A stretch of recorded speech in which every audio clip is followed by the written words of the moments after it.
Hey, bien le bonjour, la folie me guette, alors je vais faire simple.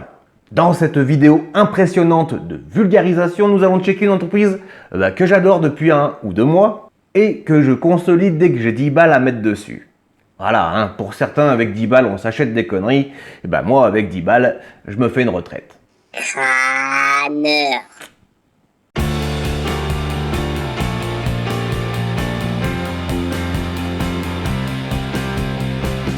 Aqua Essential Utilities, c'est du traitement de la flotte.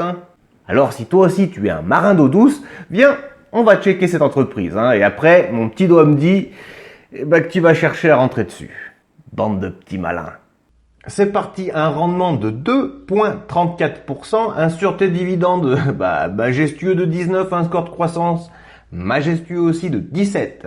Une croissance des dividendes sur 5 ans de 7% par an, avec une capitalisation de 11 milliards de dollars. Essential Utilities, je l'ai déjà dit, mais c'est du traitement des eaux usées et même de gaz naturel aux États-Unis.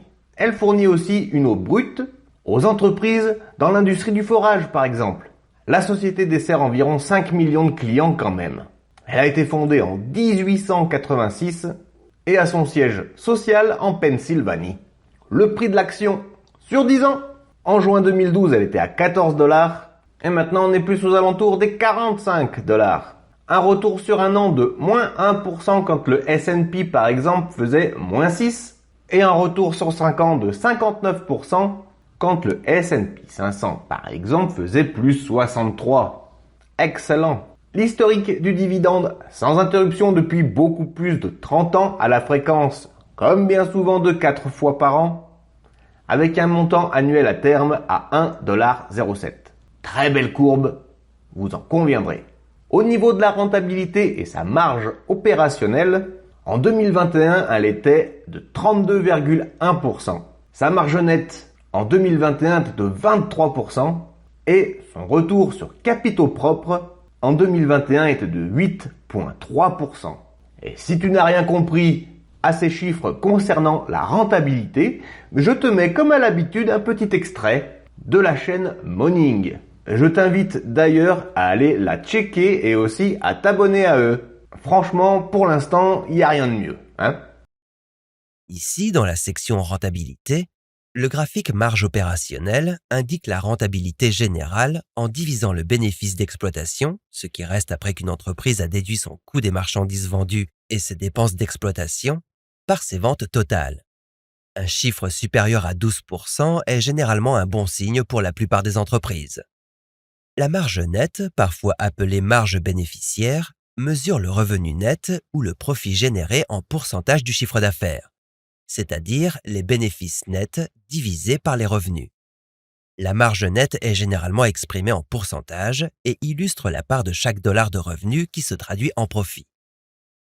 Le retour sur capitaux propres mesure combien de dollars de profit une entreprise gagne pour chaque dollar que les actionnaires ont investi dans l'entreprise.